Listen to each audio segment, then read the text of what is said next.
have got her hands in there, and that would be number 35. It for sure was. She tripped and fell into her player, into the defender.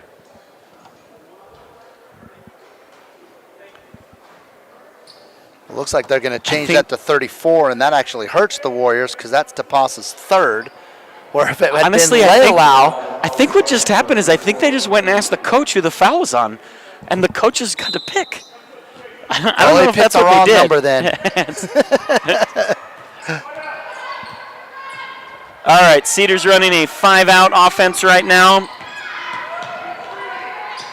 They pass the ball to the opposite. So it's all about angles right there. Yep. So Tapasa sees the pass go to the opposite block, and instead of trying to cut the offensive player off at a spot, she runs right at the offensive player. It's a really hard habit to break. You see the ball go somewhere, you want to move to the ball. But seeing the whole floor, you can move to a spot and still be solid on defense. Looks like Coach Roden will send Natalie Olsen back into the game for Tapasa. Yeah, Tapasa just picked up her fourth. That is her fourth, although the third probably wasn't hers. 37-20, Reds lead the Warriors with 2:53 remaining in the third quarter. The Reds attacking, initiating their offense, moving the ball to the opposite side of the floor, reversing it again. A lot of movement down the middle, looking to cause errors in communication by the Warriors, and a little hesitation before the dribble leads to a travel. Team defense right there looked pretty good from the Warriors. They were moving as a unit. They were talking, put enough pressure on the Reds to force a little traveling turnover. I'm going to give a shout out right there to Natalie Olsen. She was overactive as the talker right there, and a lot of times we would always call our post players were the quarterbacks of our defense because they're typically underneath the basket. They can see the whole floor. Olsen attempts to attack, loses control of the ball in an attempt to save it. It is stolen by the Reds, and the Reds are back in their half-court offense, moving the ball. And Peterson pulls it out to half-court, defended by Dunkley. Dunkley's giving her some space. Ball's moved to the perimeter. We have a cross-screen action and a down screen on the opposite side of the court. The ball's reversed to Peterson. Peters looking at a flex cut, and Whitehead reads it, gets her hand on it, but somehow Peterson comes up with it. That's kind of the way it's gone for the Warriors tonight, huh? Yeah, and Coach Nelson right there telling his team to be patient. They've got a 17-point lead, under 2 minutes in the quarter. They're not in a hurry. Just got to take care of the ball and get the best shot that they can here. Long offensive possessions are as good as points for them right now because this is a game of possessions. 17-point game is 6 amazing possessions. You can drill 6 3-pointers. But, you're looking at probably a 10 to 12 possession game, and you don't score on every possession. So now you're looking at probably a 20 possession game to make this comeback. So it's in the Reds' interest to slow the game down and reduce the amount of possessions left in the game, thus guaranteeing victory. On the other hand, the Warriors need to create possessions. So you might look for them to be active defensively. We may see, a press opportunity here, or Coach Roden may go the direction that some coaches will go and try to hone what they want to do the rest of the year. We're going to get good at what we need to do. Yeah, work on some of those things that they may be struggling with. Looks like Cedars going to take a timeout right here with 1:21 remaining in the quarter. They still have a 17-point lead over the Warriors. What are you telling the team right here? 1:20 left, down 17. They're at that point in the game right now where they're going to have to make a push. I think Coach Roden, if he wants to get his team back into this, might have to make a little bit of a change, whether that's some kind of a half-court trapping defense or some full-court pressure. But he can't let Cedar just take the air out of the ball and kind of dictate those possessions you were talking about. Yeah, and I think the other thing is the emotional component of the game. The girls are frustrated. Things haven't been going their way. And it's at this point that it's even more crucial for the girls to keep their heads, to execute, to learn from the things that have happened in the game and take advantage of opportunities and stay in it till the end. Because, we can wax philosophical here, but some of the most important lessons that sports teach you is endurance, being persistent, seeing it through. You have to learn. You learn to win through losing, and so not that you want to be satisfied with a loss right here, but what I would be looking for from a young team that's still improving is to play through that final buzzer, regardless of the scoreboard. Winning is a byproduct of doing a bunch of other things, so let's do those things and make winning plays. Let's win this play, then let's win the next play, and see how many wins we can string together. There's a win for the Reds on an inbounds play for a layup, and they extend their lead to 19. Whitehead bringing the ball down the far side of the court. Olsen sets the screen. Whitehead moves the ball to Lealau. Lealau attacks left. Great attack. Nice left-handed layup right Great there. left-handed finish, and I love how she shielded the defenders with her body right there and put that left hand off the backboard. That's some of that balance we were talking about earlier as they get around the basket. Good balance causes those shots to be a little bit softer. One of the things I think Coach Brown really emphasized this in the past, former boys program head coach. One of the things that is hurting the Warriors are that they are allowing face cuts. They're letting the Reds cut in front of their face.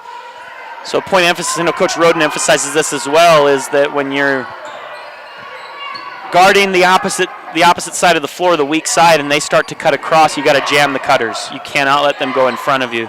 The face cuts just put you in bad defensive position and make you work from behind. You end up chasing, and that's when a lot of fouls are committed at that point. I do like the intensity that I'm seeing right here. I like, Cedar is clearly attempting to run clock right here. And the Warriors did what I was looking for, where they stayed engaged, they played defense, and they forced a long shot. So all said and done, that quarter, if we're looking for small victories, it's a 2-point difference in that quarter. Now we know Cedar wasn't necessarily looking to score the entire second quarter or last minute or whatever. Right. But at the same time, some of the same things we saw in that first half is some good looks from the Warriors. They did start to put a few in. I really liked what we saw from Mooring at the beginning of that quarter as well. Yeah, I did too. I liked how they were trying to get her the ball and get some penetration towards the basket, getting her some more looks to be that scorer for them. Shout out to our sponsors, and for those of you that have stayed with us, we're glad that you've stuck around. We know that there's been some issues with the sound qualities. Hey, we promise you this: 100% money back guarantee for everything that you spent to watch this game. We'll give that to you. We're doing our best. Our sponsors are Straight Stripe Painting, Southwest Skin and Cancer, Boulevard Home, Island Grinds, Sport Clips, Nets on Fire, Cornerstone Wealth Management, Foot and Ankle Institute. They are the program sponsors for the Snow Canyon, along with Performance Chiropractic, Staley and Jacobson, Curtin McConkey Law Firm, St. George Topper, the Doghouse of Santa Clara, Rio Stones, Belmont Gardening, and Trunani. And the sponsors for this broadcast are Ants Dental, Bucks Ace Hardware, Snow Jensen Reese Law Firm, Tonaquin Data Center, and Levitt and Associates. So the Warriors get the ball coming out of that quarter. That's another good penetration, kicking to a wide open shooter. Just missed that shot. If I'm their coach right now, I'm celebrating that play more than anything. Even though that ball didn't go on, I need my girls to believe that that's what I want them to do, and that if we can create opportunities like that consistently, we will eventually win games. I don't want them to.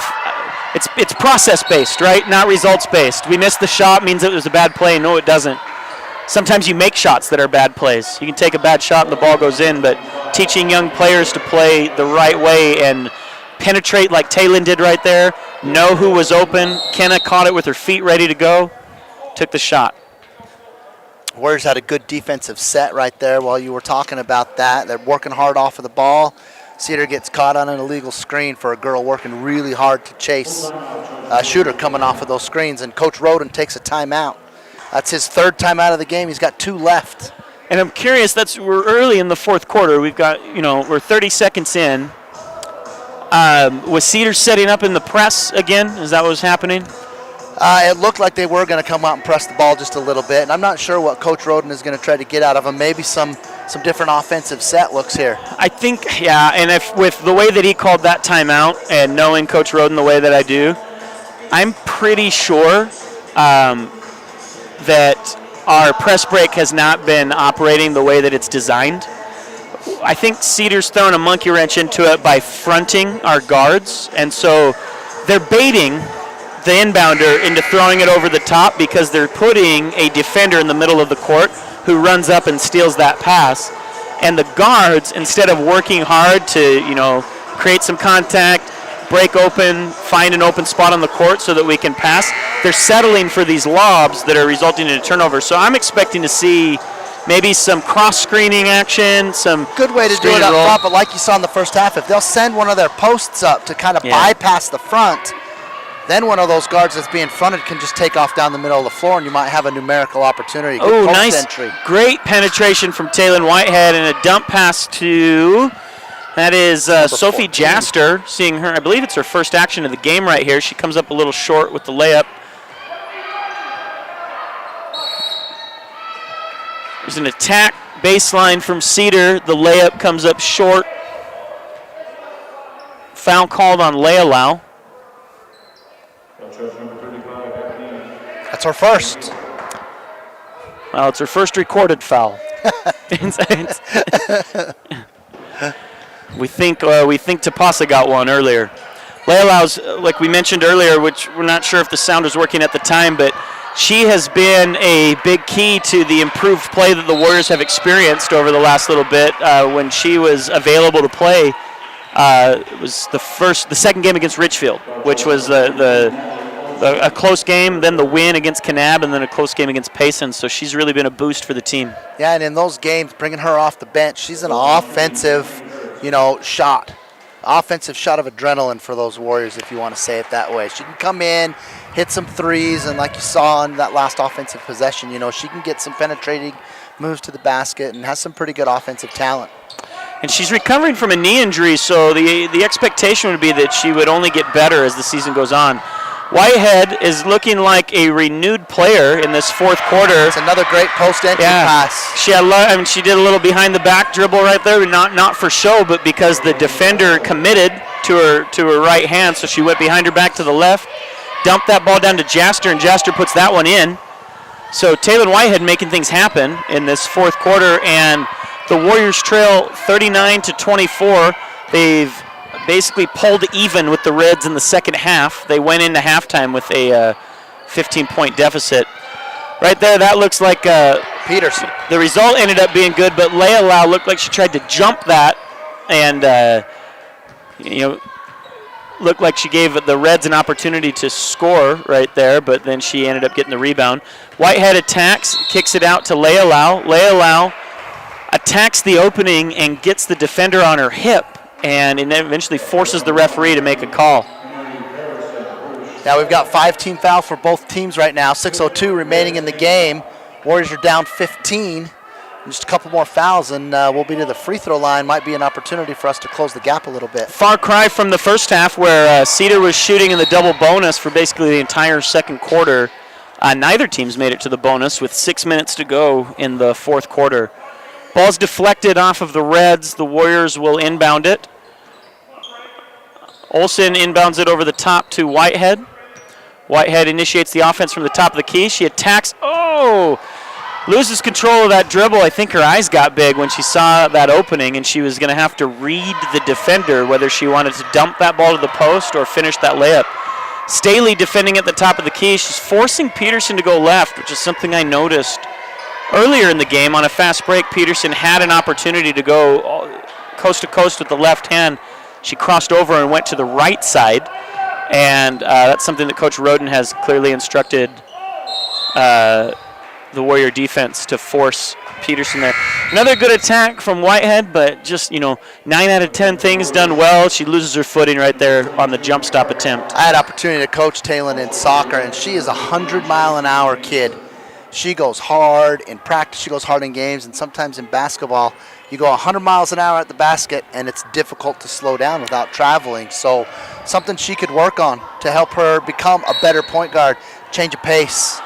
Change of pace, change of direction. That's something that we know that's emphasized. At the same time, it's a great skill for her to have, because her going 100 miles an hour is faster than most other people can have. So, it's learning when to use the right tool at the right time. Correct. Looks like senior Cindy Mata is set to check in at the next dead ball. Warriors defending. Peterson for the Reds, initiating the offense from the top of the key. Got a down screen and an illegal screen called. Just when we talked about there not being many fouls, I think 4 or 3 have been called since we said that. Oh, just 2 actually. But Mata checks in for Staley.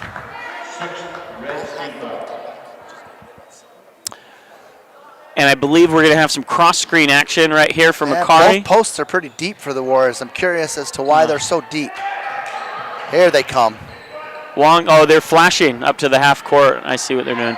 Wong gets the ball across half court. Looked like she was in trouble for a minute when she caught the ball in the corner. But she's attacking, gets the ball over to Jocelyn Olsen. She attacks baseline, jump stops, move back to Wong. Wong attacks the Warrior head.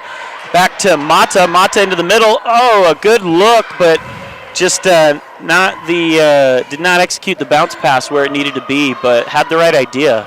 Mooring did a good job of sealing the defender on her back. There's Mata's a senior. I know she had a knee injury last year that limited her playing ability, and this year has not seen a lot of game action, but that's a good pick-me-up to have a player like that come in at this point in the game and show some energy like that. She's deflected a couple of balls. She's making something happen offensively. Yeah, that's hard for a senior to take a role like that. So to have her come in and see her play with that much energy, that could be only positives for Coach Roden. Yeah, and that's something that, you can be a leader without necessarily being, one of the top players on the court. But so having a senior who shows up and works hard and is a great teammate and is, supporting the rest of the team, and then taking advantage of opportunities like this, these are some of the reasons that we love sports, right? Yeah. And it seems like Coach Roden here in the fourth quarter is going a little deeper into that bench to maybe, like you said, see what kids can bring that energy that he's looking for. Yeah. We got 4.5 minutes to go. Warriors are down 15. Olsen inbounds the ball to Wong. Wong brings the ball across half court, moves back to the center of the court, attacks. Nice back cut by Olsen. Oh, she makes the great move, unable to finish. And again, you were talking about that earlier when Cedar's getting up and really putting pressure on you. Those back cuts are going to be open. That was it. Now that's also the difference. If we start making those back cuts in the second quarter, we maybe miss a few shots like that in the second quarter, but by this point in the game, we're finishing. Mata with a back cut and a dump pass. Maureen hesitated before she shot that. Ended up going up left-handed and unable to complete. So once again, 3 solid offensive possessions without the outcome that we're looking for.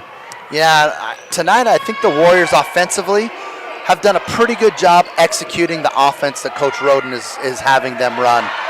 The problem is just not their night with shots falling.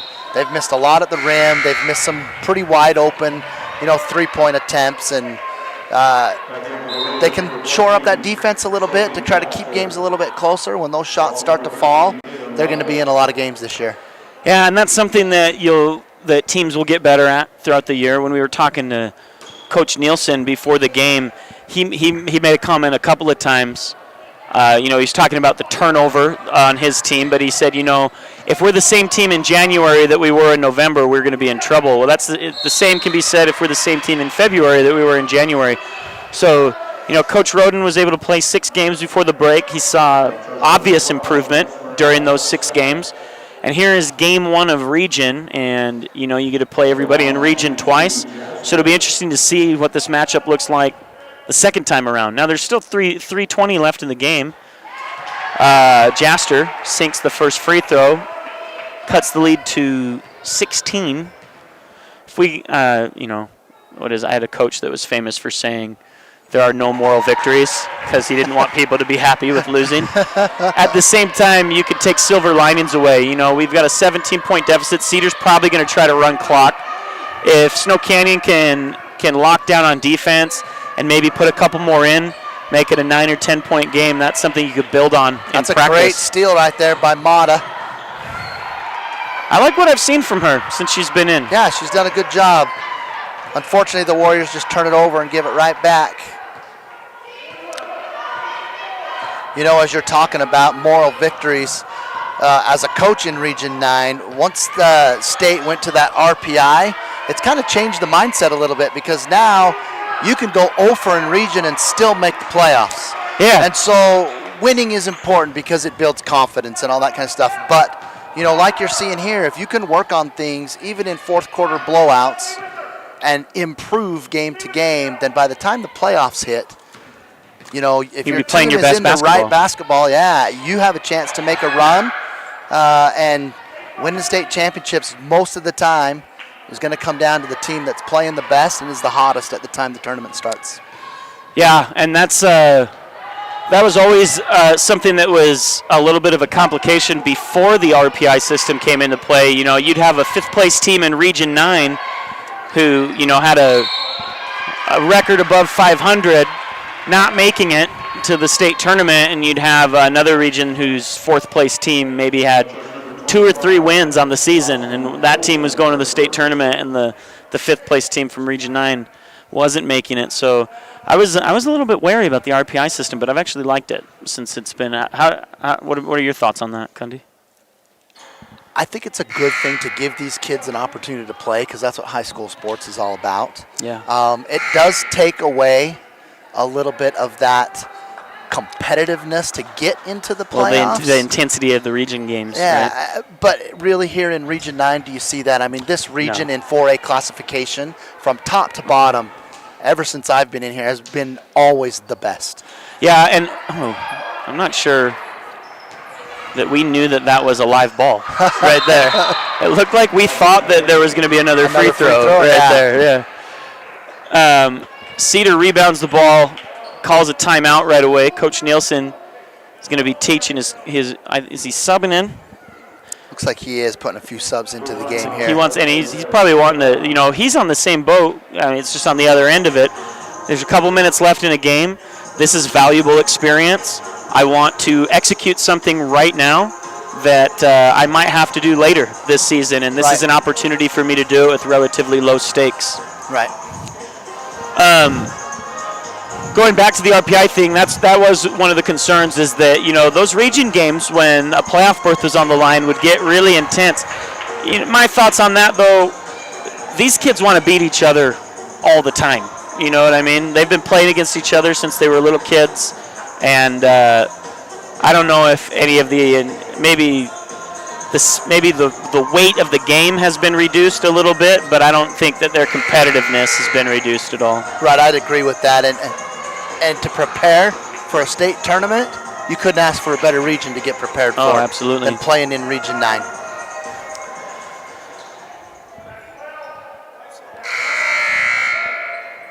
Warriors are getting ready to inbound the ball underneath their basket, and it looks like Cedar has pulled off the press, and they do have, I think, a couple of subs came in, but still mostly their starters in the game. Peterson defending Whitehead at the top of the key. Whitehead moves the ball to Mata. Mata to Jaster. Jaster over the, Tapasa had the girl sealed. Jaster went to throw it, didn't put enough air under it, and Tapasa let go of the seal, so it ended up in a turnover. The Warriors get the rebound, though. Whitehead attacks the free throw line, pulls up. A little heavy on the shot again, but good shot. Yep. Maybe would have liked to see some of her teammates get down the floor a little bit faster than that before that shot goes up. I mean, I'll take a free throw jumper all day, but when most of the team is behind the shooter, there's really little chance at getting a second opportunity there. Quick shots in transition are only good if you've got a couple of kids that can grab a quick rebound for you. Number 12 for the Reds is Morales.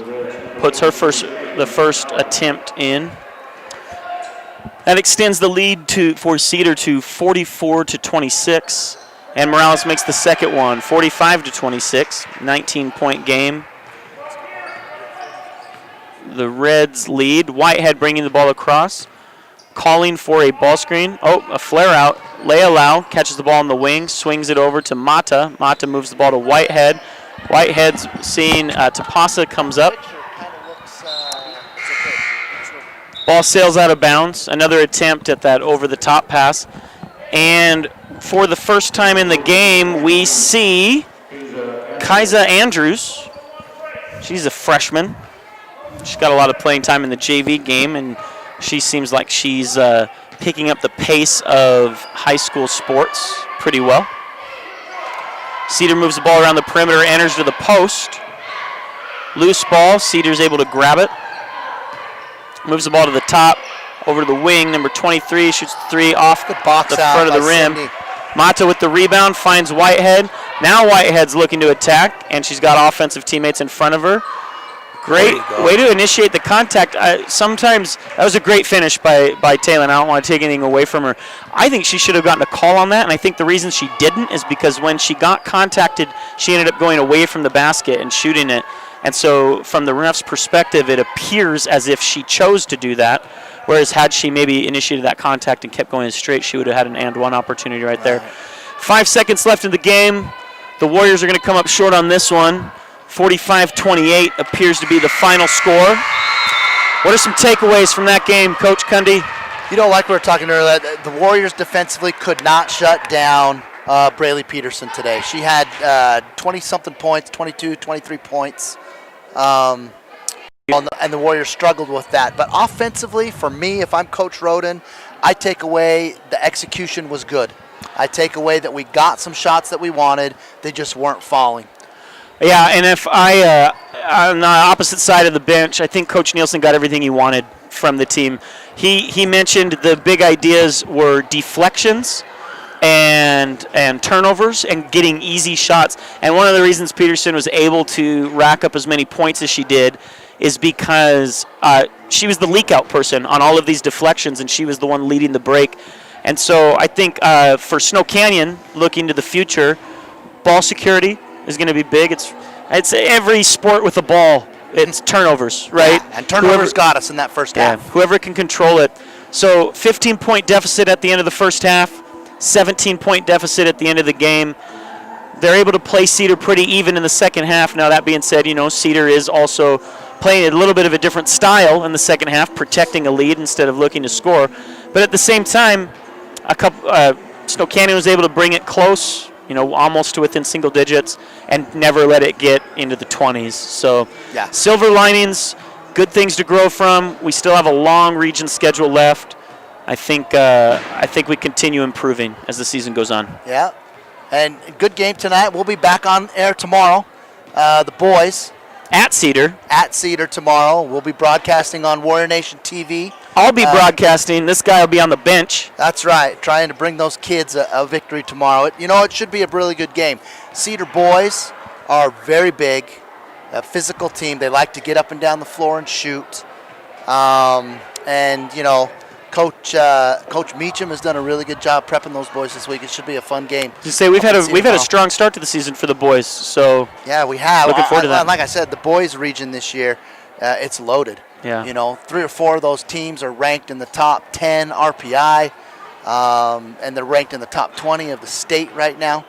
So it should be some really, really good basketball. It'd be a great opportunity to tune in and watch some of that Region 9 basketball we were talking about. Awesome. Well, once again, thank you to all of our sponsors. Please give them your business, and tune in tomorrow for the boys game. For Kenny Cundy, this is Ryan Rarick.